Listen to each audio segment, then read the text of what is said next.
So we have UFC Fight Night Hernandez versus Pereira this weekend, and it's another decent little fight night they put together. There's like 3 women's fights to start it out, so that's probably going to suck, but a few decent fights, and I'm going to break them all down, fight by fight, give who I think is going to win and why. And yeah, we have a lot to go, so let's just start. Starting off the night, we have Austin Lane taking on Rebellis Disdain. And I'm so annoyed at this. I knew Rebellis was bad. I knew he was bad. I let y'all and the whole MMA community gaslight me into thinking this guy was actually good. He KO'd a bunch of nobodies in his come up. I think he KO'd, I don't even know the guy's name, in his UFC debut. He's just not that good. He's so slow and sloppy on the feet, and his judo's overrated. He doesn't really utilize it that much so far, or at least he hasn't so far in the UFC. But yeah, I'm probably going to pick him still against Austin Lane because Austin Lane is fucking terrible. And if he loses this, he's probably going to get cut. I think he's on like a 4-fight losing streak, all by finish. Yeah, this guy's terrible. He's not really good in any aspect of MMA. His grappling's decent. If he can get you on the ground, it's kind of hard to get up.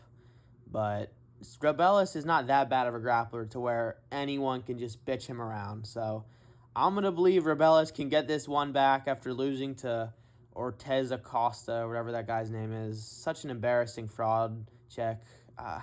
Why do we hype this guy up so much, guys? Why? But this is the definition of a layup, by the way, guys. So if he loses this one, he's cooked. It's over, okay? The hype is truly dead at that point. Not that knocking out Austin Lane really does much for your career. I don't think. I mean, everyone who thought he was good is going to come back and be like, he's back. I knew he was decent. No, he's terrible. He's super slow and just goofy on the feet. Has horrible takedown defense. His Sambo background, it does nothing for him in the MMA landscape of grappling. It just doesn't, okay? It's different than someone like Islam Makhachev, who's Sambo-based, who can actually shoot takedowns and defend takedowns and put it all together. Rebellis cannot do that. He's slow and ploddy, but I do think he's going to win this one, and I'm going to pick him. And this is his last chance. If he loses this, I'm never picking him again. He's done. I think he'll get this KO win. I do think he'll get it, though. And we have Melissa Martinez taking on Alice Ardenine. Yeah, this is the beginning of the 3 fights in a row, all women's. I don't know what they were thinking. This card's not that good. Unfortunately, they can't keep the fight nights that high quality, but the main card's good. I mean, there's a few decently known people. Now, I do think Ellis is like a huge ass underdog, but I'm gonna pick her. I think Melissa, first of all, she hasn't fought since 2022. I don't think. Inactive as fuck for whatever reason, and I don't like that, especially for women's MMA. They get all the nerves coming in there. I don't like it, okay? I don't like the inactivity for her. And I think Alice just looks so much better, so much more game on the feet, so much more, just has more dog, it seems. I don't know. I don't like the look of Melissa. She seems very weak, was getting thrown around and dominated by that one girl who's on this card as well. I don't even know. They fought, and it wasn't that good of a fight. Melissa's just not that good. I don't know why she's such a favorite here. And not only is Melissa inactive, I mean, both these girls only have 1 fight in the UFC. They both lost their debuts. So it's a good matchup, I guess. But why is Melissa losing her debut and not fighting till 2 years later? I don't want to hear it. You got injured, money problem. What are you doing? What are you doing with your career? I don't like it from her. I don't like that inactivity. It's not a good look.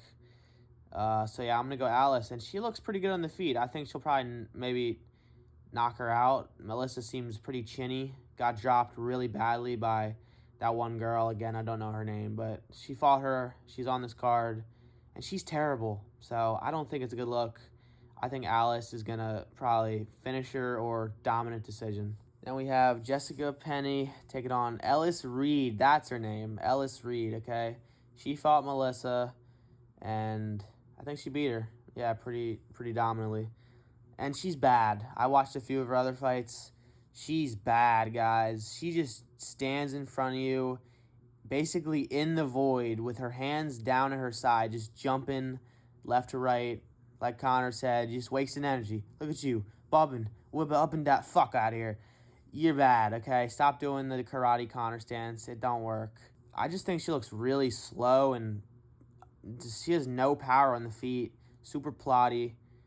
And this is a pretty bad pick. It could seem like a bad pick because Jessica's been subbed a decent amount of times, and I don't know. I think it won't matter because Reed has a lot of submission wins and Jessica has a lot of submission losses. So that's why I feel like this is a bad pick, and there's a good chance that Reed could just gas her out and submit her. But no, okay? I think she's terrible. She's very weak, so it's going to be hard for her to get that sub. A lot of her subs are lucky, just random arm bars that they just jump on and give her. So I'm going to go Jessica here. Again, I don't care. Let's just move on. Then we have Jocelyn Edwards taking on Tamirez Vidal. And I'm going to go Jocelyn here. She got that badass hair, and she just looks more game. I say that a lot about women's fights, but you kind of just got to give them a look test, you know? The whole masculine test, we all know that. I'm not doing that here because they both look pretty masculine. But I don't know. I think Vidal is just... she's not that good. She has really weird fight outcomes. She got TKO'd, which was just not a good look. She gets hit in the tit, and she just immediately cowers away and lets the girl basically finish her. And before the ref stepped in and told her to stop, you hit her tit. I don't even know the rules on that. I really don't. I forget what happened, like what they said at the end of this fight. But yeah, it's just like you got TKO'd. Your one finish in your debut was against that Asian girl who folded at one knee to the liver. I know it was a good knee, but still, that was just not that good of a finish. And she lost by decision to some mid person, some mid girl, her other fight in the UFC. Not that much experience. She's not that good looking. She's pretty big for the division, I guess. That's one thing to highlight good about her, but I don't know. I'm just not impressed with her. I think Jocelyn's pretty good, though, so I definitely am going to go her, probably by pretty dominant decision. Then we have Brad Katona taking on Sean Matsumoto. Matsumoto making his debut, I think. He's the pretty heavy favorite, and I hate Brad Katona. He's a little goblin. I'm sorry, that's uncalled for.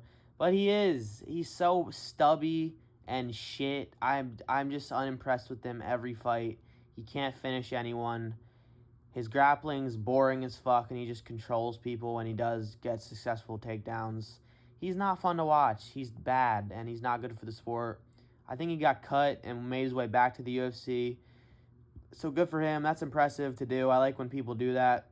But not if you're just going to come back the same fighter. Boring to watch, low pace, and just not really good anywhere. Sean Matsumoto, I'm a bit worried picking him. His debut, he could just get majority decision by Brad. I really think he could get dominantly decisioned here. But no, I'm going to pick him to have that grit, bite down on that mouthpiece in his debut, and try to get the finish. Try to finish this guy. Brad has a very good chin, so that probably won't happen. But Matsumoto, he has good striking. He has really good power, pretty unique striking, creative striking, mixes it up to the body, to the face with the kicks. His grappling's all right. He's gotten taken down and controlled a lot by a lot of people outside the UFC. But you can't look too much into that. I mean, he's learning. He's coming up in the sport at the same time as all these other guys he's fighting with a pretty low amount of experience in the sport overall. And he gets hit a lot, Matsumoto. He does get hit a lot. That's my worry here. He usually likes to just brawl and get hit twice to hit them 3 times. So it's worrying, but I'm going to pick him probably by decision because Brad has a very good chin. So I don't think he's going to knock him out. Then we have the first really good fight of the card. This is a good fight. And I don't know why this isn't on the main card. These guys are pretty high ranked. Just shows you how unimportant flyweight is and no one gives a fuck about it. It's so unfortunate. Like, we're getting a lot of new up-and-comers to the UFC, it feels like, for flyweight. Especially with Kai Asakura coming. It feels like flyweight's always getting better, and it's on the verge of becoming one of the better weight classes, and we can finally all stop shitting on it. but it's just shit every time. It ends up just folding. The fights never live up to the fucking hype that we give them, like Makaev versus Cape, and we're losing undefeated flyweights like Makaev. It's just flyweight's a fucking mess. But Mateus Nicolau taking on Asua Mabayev, as fucking Michael Bisping would say. I love saying Asua Mabayev. It's such a cool name. And I think Asu is going to get this done with the grappling. I really do. Mateus, he's had an unfortunate run recently, going, I think, undefeated in the UFC. Maybe he had like one loss in his debut or early on, but he had a lot of wins, a lot of impressive wins. He's finished a few guys. He's pretty fun to watch. He's talented. But now he's on a 2-fight losing streak, both by KOs.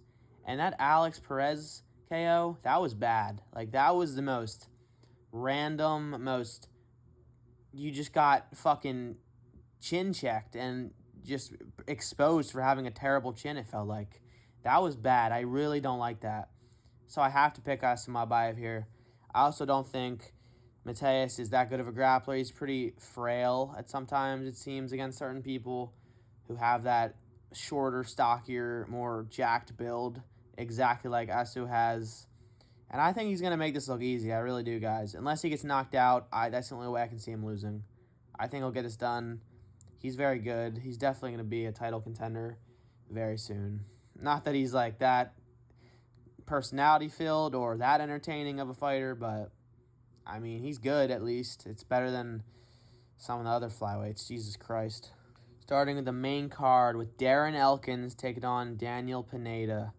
Now, these two are kind of the same person, guys. They're kind of the same tested vet NPC who no one knows, no one cares about. But when you watch them fight, you're like, oh, that guy can kind of scrap. They're decent, but you never remember them. You never remember them. You never remember their last name. You don't remember their face. You don't remember their fighting style. And this was a hard one to pick, boys. I think it's a pick 'em in the odds, so a hard one to pick for sure. But I am going to go Daniel Elkins to edge this one out by boring decision. It might be a good fight. It'll probably be a decent scrap, but yeah, no, I don't think it'll be boring, actually. I take that back. But I think we'll edge this out by pretty close decision. Probably be a split decision. I don't know. It could be a finish. These guys have been finished a few times. But Daniel Pineda, he can hit hard.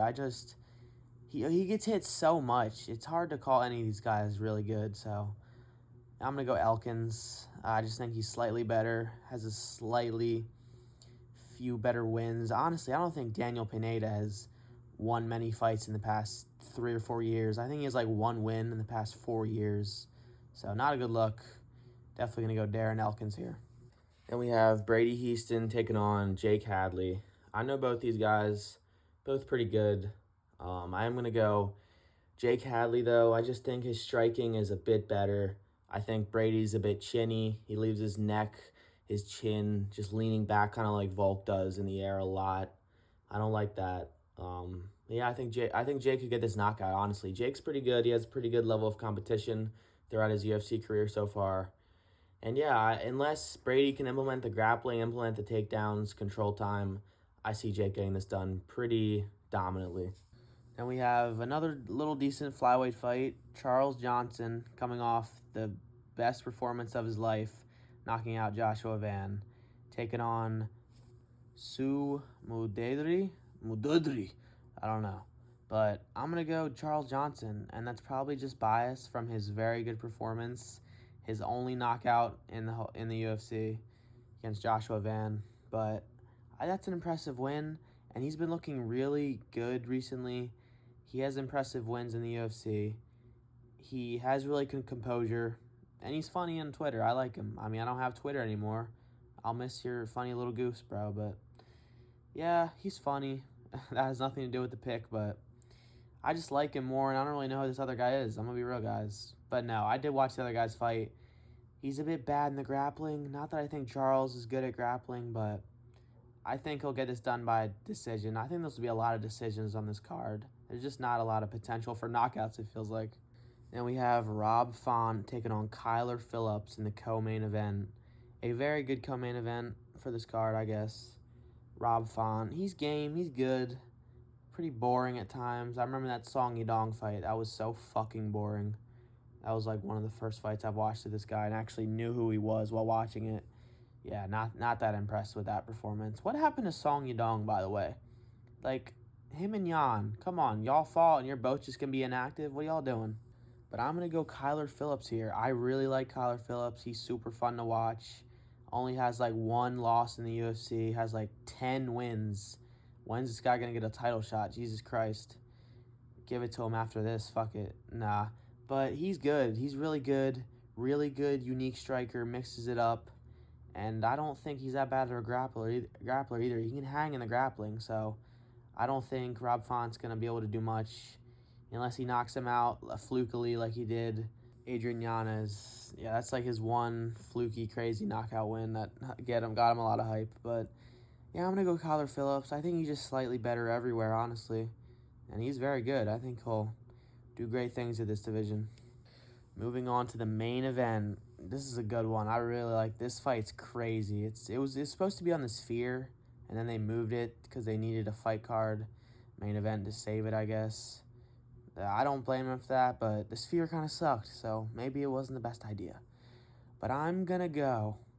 I don't know. I'm going to be real. I haven't decided yet. This fight is so fucking hard to decide, guys, because I genuinely think it's either going to go one of two ways. Either Michel Pereira is going to come out there and knock out Fluffy exactly how he's done every other middleweight he's fought. Easy, just destroying all of them. It's insane. And he's such a fun fighter to watch, obviously. I don't need to say that. Michel Pereira is so good for this division. So fun, and he's fucking crazy. He needs to chill in the backflip kicks. You're going to get DQ'd next time that shit lands on a grounded opponent. But especially if Herb's in there, he's DQing your ass instantly. He don't give a fuck. Herb is based, okay?